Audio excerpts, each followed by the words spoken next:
Marami pang nasawing biktima ng bagyong Pablo sa New Bataan sa Compostela Valley pa rin ang hindi pa nakikilala.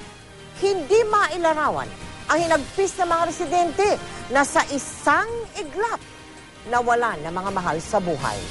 Nakatutok doon live mula sa New Bataan pa rin si Cedric Castillo. Cedric. Yes, Mel, gaya ng nabanggit ng kasama natin si Jiggy Maricat, nagsisimula na ang pagbuhos ng ulan at sa paligid natin nararamdaman natin na yung mga tao dito medyo nagkakaroon na ng tensyon dahil nga sa nangyaring yung pananalasa ng bagyong Pablo. At may imagine lang natin, Mel, dahil kakaunti pa lamang tung ulan ngayon, may imagine lang natin kung ano yung takot ng mga kababayan natin nung kasagsagan ng bagyo. At gaya nga nung nabanggit mo, Mel, napakasakit para sa ilan nating mga kababayan na kinailangan nilang kilalanin ang labi ng kanilang mga kaanak na wala ng buhay matapos ang panalalasa ng bagyong Pablo. Sa unang pagkakataong sumikat ang araw matapos manalasa ang bagyong Pablo, malinaw na sa mga taga Compostela Valley, tuluyan ang pinago ng bagyo ang mukha ng kanilang lalawigan. Sa highway na ito na sumasakop sa 3 bayan, iisa ang larawan ng kilo-kilometrong dinaanan namin. Matataas na poste at matatabang punong nabuwal. Makakapal na bakal na gaya nito na animoy papel na inilapad ng hangin. Ano pa kaya ang laban ng mga tahanang yari sa kahoy at pawid?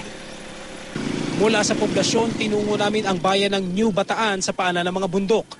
Ang bakas ng bagyong Pablo na kanina pa pumapalibot sa amin, sinamahan pa ngayon ng tubig at putik na halos tumabon sa bayan. Siyempre, marami akong mga kamag-anak doon. Namatay.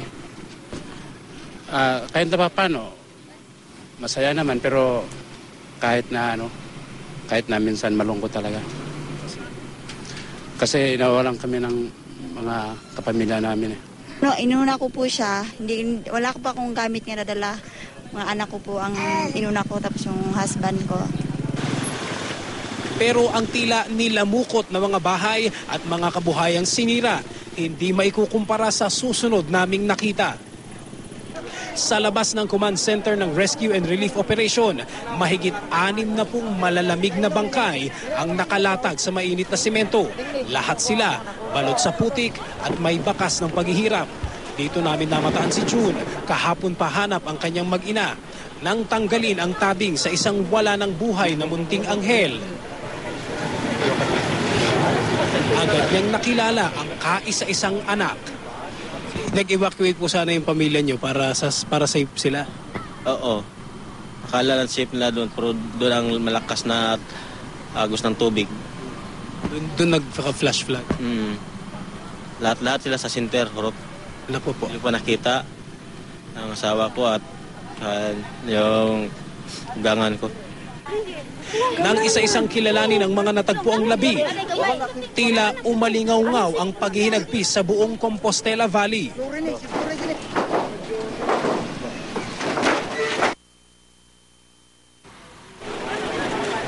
niyo po? 3 anak ko. Pangatlong anak niyo? 3. Tatlong anak niyo? Sa kabila ng lahat ng ito, mayroon pa ring ilang saglit na puno ng pag-asa. Dali! Ulo!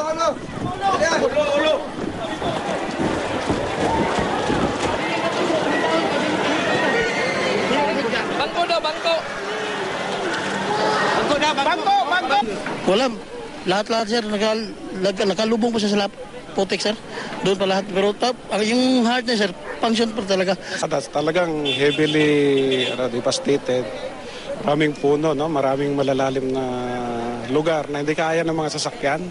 Pati yung mga foot soldiers natin tsaka ibang rescuers nahirapan dahil sa mataas yung mga putik. Actually, ang cadaver ngayon piniprepare na para sa funeral parlor. Tsaka ang gobyerno na bumabayad doon.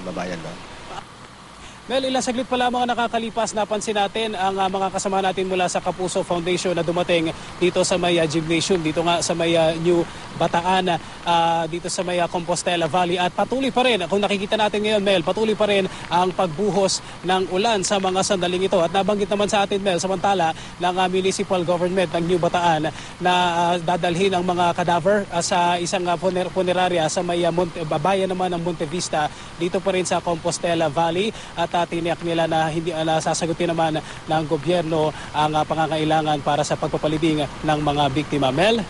Cedric, pakilinaw mo nga ulit ha, yung mga biktima ay nasa evacuation center na nung maganap yung trahedya, Cedric? Ganun ba yun?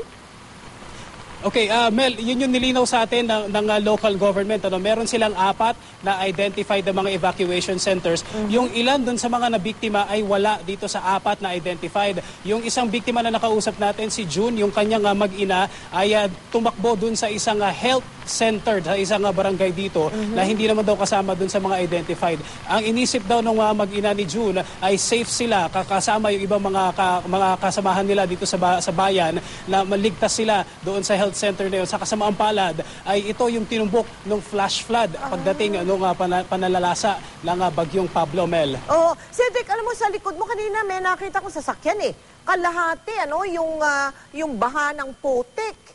Saan galing yung ganong kadaming putik, Cedric? Sa bundok, Mel, ito nasa likuran ko, ito yung isang van na actually nakatayo tayo ngayon sa motor pool nitong bayan ng New Bataan. Kung mapapakita naman natin din sa may kaliwa ko, may mga truck naman na nangangalahati na rin, Mel. Ito, ganito, makikita natin, magkakaroon tayo ng idea kung gaano karami yung putik, yung lupa, yung buhangin, yung mga bato na nanggaling dun sa mas mataas na lugar. Considering ito, Mel, New Bataan ay mas mataas na rin kumpara sa ibang mga bayan dito sa Compostela Valley. At pagkaalaman din natin na ito ang pinakamalaki na bayan, kaya talagang medyo may kalakihan yung damage pagkatapos nga ng bagyong Pablo, Mel. Salamat naman at nakarating na dyan ang maluwalhati ang ating Kapuso Foundation team. Maraming salamat sa iyo, Cedric Castillo.